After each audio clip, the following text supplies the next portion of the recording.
It has been a long time since I last made a YouTube video. Life has been calm and peaceful, then all of a sudden, for absolutely no reason, on a cold winter's day in February, I decided to replay Fallout 4.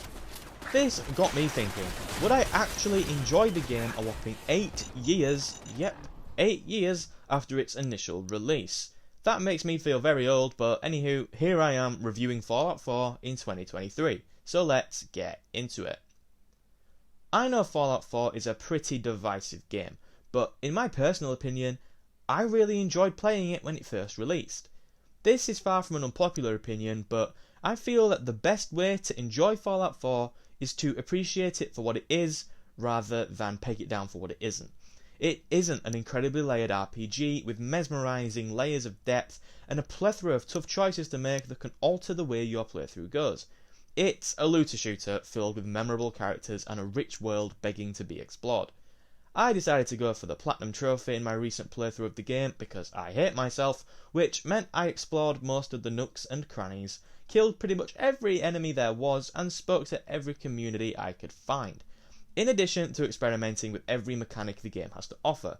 So let's start with the story. I feel like the main quest in Fallout 4 is a decent enough story. It's not got an industry-defining narrative or anything, but it's interesting enough. You do want to find out what's happened to Sean, and along the way you will start to care a little bit at least for the fates of the people you meet along the way.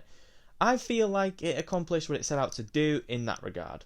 Without spoiling, I think the twist is a pretty engaging plot advancement that does complicate things, but I'd be lying if I said I felt any real emotion at the end point while battling my way through to each ending. It's already been debated to death at this point, but the whole issue with constructing a main quest that requires urgency whilst dropping players into a gigantic map with hundreds of side activities to complete does require the player to suspend their disbelief a little bit. This isn't an issue exclusive to Fallout. In recent years, Cyberpunk 2077, for example, does the very same thing. Having a main quest line where completing your goal in a timely manner is constantly stressed to you, whilst also expecting you to go out and explore the world at your own leisure, does create a disconnect between the player and the story. In order to get the most enjoyment out of this game, you have to remind yourself that you are playing a video game, which is obviously detrimental in a supposed role-playing game, where the immersion and role-playing aspects are inherently crucial to the overall appeal of the game. Then we'll move on to the combat. This is where things get a bit more complicated, because I was always having a lot of fun with the combat in this game, but I still don't think it's particularly great. The VAT system saves it for sure. Being able to target specific limbs or body parts of an enemy adds a layer to combat that this game desperately needed, and the fact that it just slows down time instead of full on stopping it compared to previous installments was a nice touch that adds a bit more tension and urgency to a mechanic that almost removes tension entirely.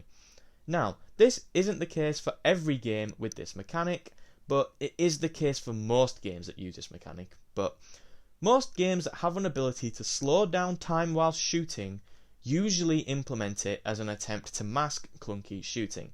Think of one of the best games to ever release in my opinion, Red Dead Redemption 2, and the first game of course.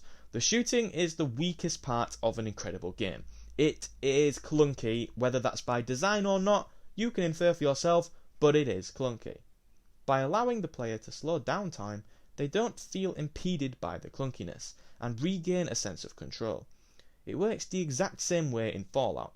Try and play this game start to finish without using the VATS, and you will realise how often you used it as a crutch.